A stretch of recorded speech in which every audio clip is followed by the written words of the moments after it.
What's up, y'all? In today's video, I'll go over some common use cases for sending MIDI to the Dirtywave M8.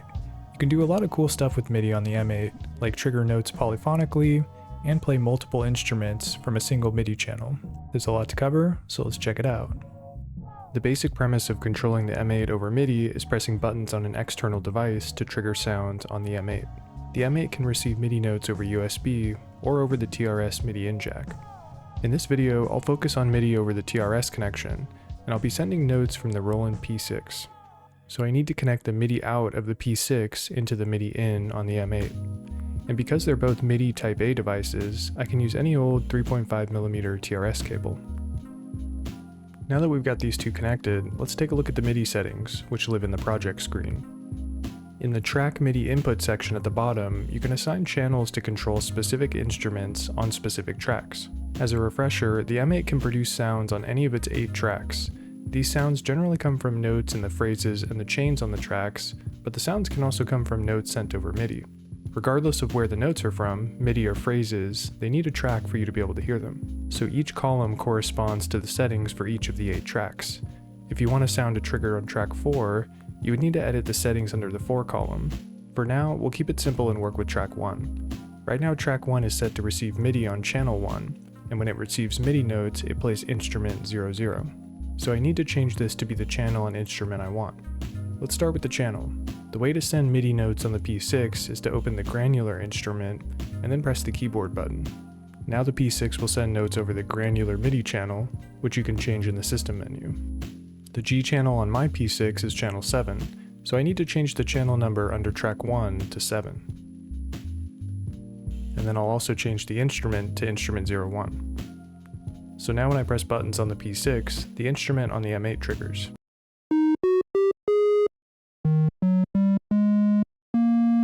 Although you'll notice that instrument 00 is also playing on track 7, because track 7 is also set to receive MIDI from channel 7.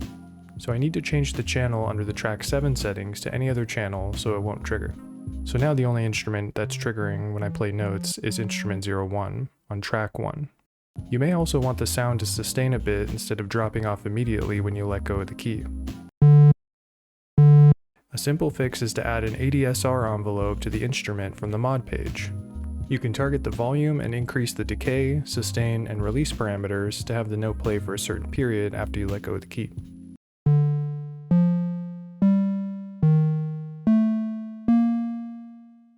Another MIDI use case is controlling one instrument on multiple tracks, which allows you to play sounds on the M8 polyphonically. To do this, head to the MIDI settings page and add a single instrument to the same channel across multiple tracks.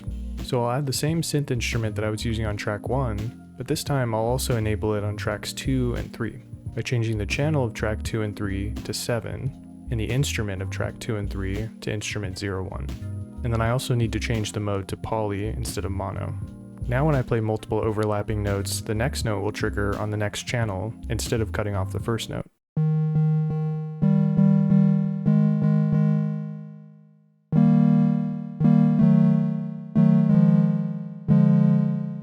Although when I play a fourth note, the first note gets cut off, since I only have 3 tracks that the instruments can play on.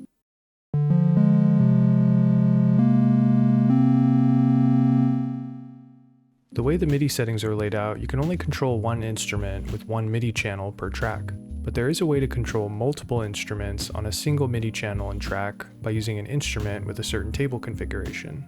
So first, I'll create a new sampler instrument, which I'll refer to as the note map instrument. Then you need to change the table tick speed to a special value, FE. This setting is called note map, and it takes the notes you input and activates a specific row of the table of the instrument. So here's an example. I'll open a phrase and add a C5 note to step 0 and a C#5 note to step 8. Now when I press play, you can see the playhead on the top row of the table, then it moves to the next row when the C#5 note plays. And the rest of the notes will trigger rows below. So the way to trigger different instruments is to use the instrument command in the table, which is abbreviated INS. When this row of the table is active, which is triggered by note C5, instead of playing my empty sampler instrument, this will play the instrument that has the number that I set. So I'll change this from 00 to 10 so that instrument 10 plays. And then I'll do the same thing for the next 3 rows. instrument 1-1 for this row, instrument 1-2 for this row, and instrument 1-3 for this row. And now I can load up some instruments in those slots. I'll add a kick drum to instrument 1-0. And then I'll crank the DSR on the envelope. Next up, a snare on instrument 11. A closed hi-hat to instrument 1-2. And an open hi-hat to instrument 1-3.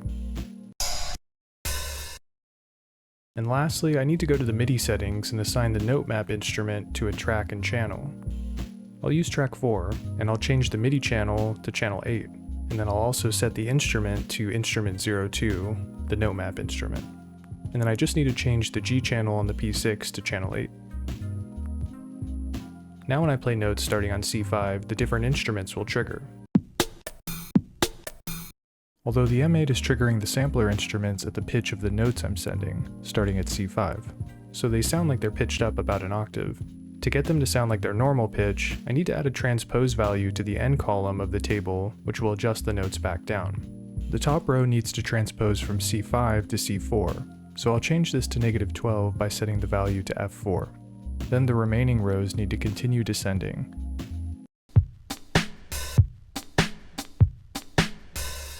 So now everything sounds normal. And the cool thing about this configuration is that the instruments can all have different parameters, like envelopes, filters, EQ, and whatever else you want to change. So you get independent control of each sound, even though they're all on the same Midi channel. And then a bonus tip, you can save your note map instrument to your M8 so you don't have to recreate it again. And the last use case is recording Midi notes that you send to the M8 into the M8 sequencer. You can do this by using a special Midi channel called the rec note channel, which you can set from the Midi settings page. Mine is currently set to 9, so I'll change my P6's G channel to 9 so I can send notes on channel 9. Now when I play notes, the M8 will trigger the last instrument that I selected on the track that I have highlighted. Right now it's triggering the note map instrument on track 1. And when I open a phrase, it'll input the notes I play into whatever step I have highlighted.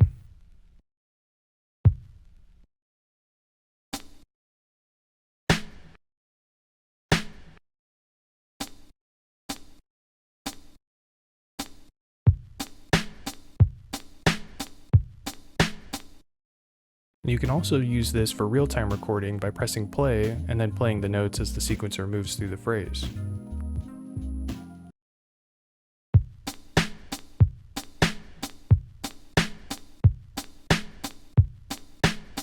There are also some settings that control whether certain values get added to the phrase when you play a note. Changing this setting to note off will make it so that the duration you hold down the note gets added as an off effects command, which is good if you want to gate certain sounds, like notes on a bass instrument. And changing this to delay can make it so that the timing of the notes get added as a delay effects command, so the notes will be nudged a certain amount of ticks off the grid.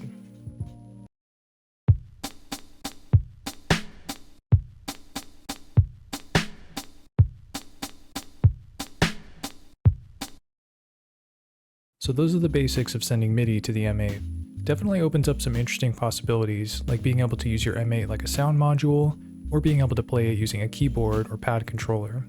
Plus the note record function is a really nice touch. Well, that does it for this video. Thanks for watching, see you next time.